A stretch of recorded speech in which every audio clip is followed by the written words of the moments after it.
বন্যার পরিস্থিতি আরও ভয়াবহ। আমাদের হাতে এসেছে সর্বশেষ ভয়ঙ্কর সব বাংলা সংবাদ। প্রথমেই জানিয়ে দেব সংবাদ শিরোনাম। সংস্কার প্রশ্নে একমত, নির্বাচন নিয়ে রূপরেখা চায় কেউ কেউ। এরপর জানিয়ে দেব ফারাক্কার গেট খুলে দেওয়ার বিষয়ে যা বলছে ভারত। এদিকে এবার ২৪ জেলার পুলিশ সুপারকে বদলি। আরও জানিয়ে দিব চাকরিচ্যুতির প্রক্রিয়া শুরু, আলোচনায় আনসার বাহিনী। সর্বশেষ জানিয়ে দিব জামাত শিবিরের নিষেধাজ্ঞা প্রত্যাহার হতে পারে আজ। এতক্ষণ শুনছিলেন সংবাদ শিরোনাম, এবারে বিস্তারিত। তবে অনুরোধ থাকবে ভিডিওটিতে একটি লাইক করবেন এবং কমেন্ট করে জানিয়ে দিবেন কোন জেলা থেকে আপনি আমাদের এই ভিডিওটি দেখছেন। সংস্কার প্রশ্নে একমত, নির্বাচন নিয়ে রূপরেখা চায় কেউ কেউ। অন্তর্বর্তীকালীন সরকারের প্রধান উপদেষ্টা ডক্টর মোহাম্মদ ইউনূসের জাতির উদ্দেশ্যে দেওয়া ভাষণ নিয়ে সতর্ক প্রক্রিয়া জানিয়েছে বিভিন্ন রাজনৈতিক দল ও জোট। তারা রাষ্ট্রকাঠামোর সংস্কার প্রশ্নে একমত হলেও কোনো দল ওই ভাষণে নির্বাচনের সুনির্দিষ্ট কোনো রোডম্যাপ বা রূপরেখা না থাকার বিষয়টি তুলে ধরেছেন। দেশের অন্যতম প্রধান দল বিএনপি বলেছে এই ভাষণে কিছুটা আশ্বস্ত হয়েছে তারা, তবে নির্বাচনের ব্যাপারে সুনির্দিষ্ট কোনো রোডম্যাপ নেই।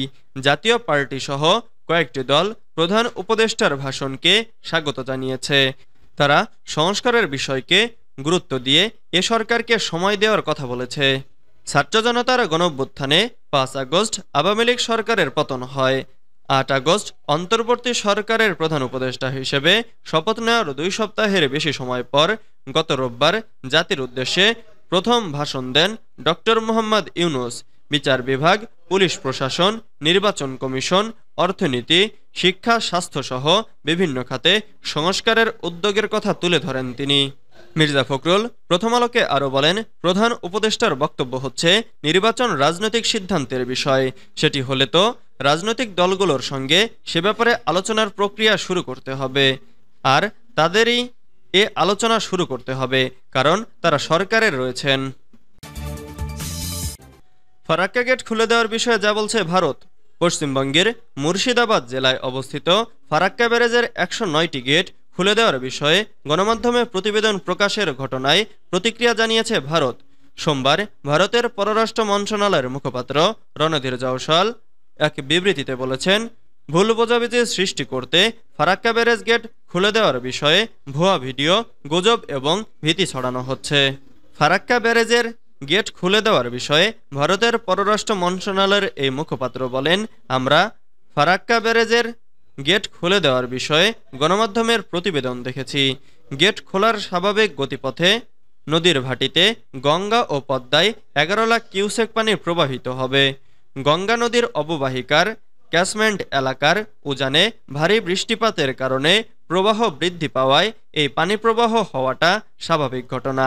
বিবৃতিতে তিনি বলেছেন, এটা বুঝতে হবে যে ফারাক্কা কেবল একটি ব্যারেজ, ড্যাম নয়।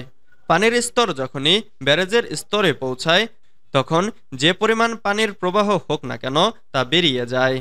এটা গঙ্গা পদ্মা নদীর ওপর গেট বসিয়ে বানানো একটি কাঠামো মাত্র, যা এমনভাবে তৈরি করা হয়েছে যাতে মূল নদী থেকে ৪০,০০০ কিউসেক পানি সরিয়ে ফারাক্কা ক্যানেলে নেওয়া যায়।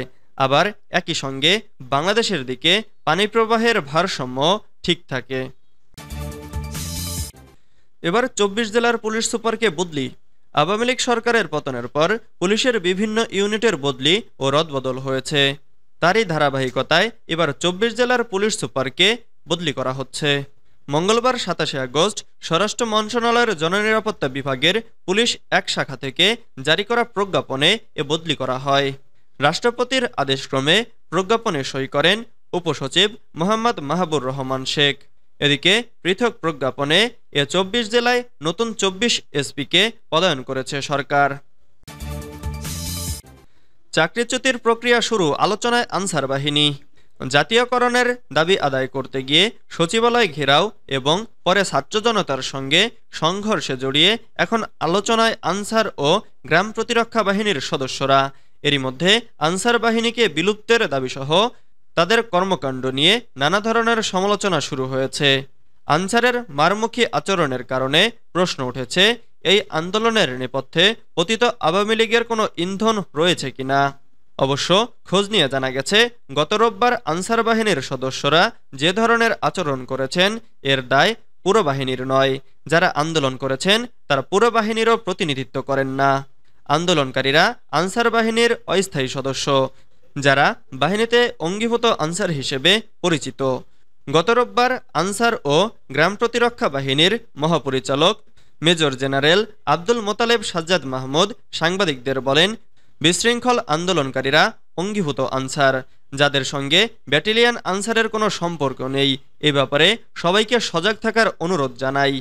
আনসার ও গ্রাম প্রতিরক্ষা বাহিনীর নানা স্তরের কর্মকর্তাদের সঙ্গে কথা বলে জানা গেছে, বাহিনীতে এই অঙ্গীভূত আনসার সদস্য রয়েছে অন্তত ৭০,০০০, যারা সবাই আগ্নেয়াস্ত্র ব্যবহার করে থাকে। তবে প্রতি ৩ বছর দায়িত্ব পালনের পর ৬ মাস করে তাদের ছুটিতে পাঠানো হয়।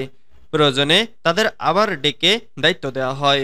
মূলত তারা স্থায়ীভাবে নিয়োগ বা চাকরি জাতীয়করণের দাবিতে কর্মবিরতি সহ নানা আন্দোলন করে আসছিল। জামাত শিবিরের নিষেধাজ্ঞা প্রত্যাহার হতে পারে আজ।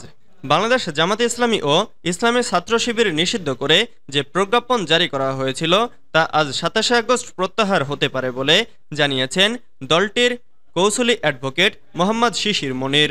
গতকাল সোমবার ২৬ আগস্ট সুপ্রিম কোর্ট প্রাঙ্গণে এক সংবাদ সম্মেলনে শিশির মনির বলেন, স্বরাষ্ট্র মন্ত্রণালয়ের সঙ্গে কথা বলেছি।